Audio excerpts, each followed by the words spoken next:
Hi, gusto ko lang i-share sa inyo yung skincare ko, itong sabon at yung peeling gel. From Japan to parehas. Yung brand ng sabon is Cow brand. Yan yung Additive Free Moisture Face Soap. Maganda siya kasi para siya sa sensitive skin na, kung sensitive skin ka. And may ceramide to keep your skin hydrated na siya. Soap-free, no colorants, no fragrance, no alcohol. Perfect siya for everyday use, lalo na sa mga delicate skin dyan. Ma-order nyo siya dyan sa Yuhos of Tokyo. Paki-follow na yung page. And pwede kayo magpasabay dyan anytime na gusto nyo sa Japan. And next natin yung peeling gel. Yung peeling gel na to ay napakamura lang nito. Is 99 pesos lang. May peeling gel ka na magpapakintab ng pagmumukha natin. And anti-aging na rin to. Once or twice a week nyo siya pwedeng gamitin. Nasa inyo na yan. Pero kung sensitive skin ka, maganda yung twice a week.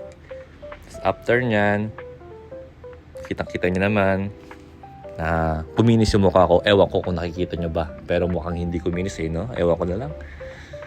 Thank you. And ito na yun. Ayusin natin yung buhok natin. Yan yung ginagamit ko pang ayos ng buhok. Japan din yan. Nakakapag-moisture ng buhok yan. And napaka-smooth niyan. Order na kayo sa page nila. Thank you. Ariga, thanks. Bye-bye.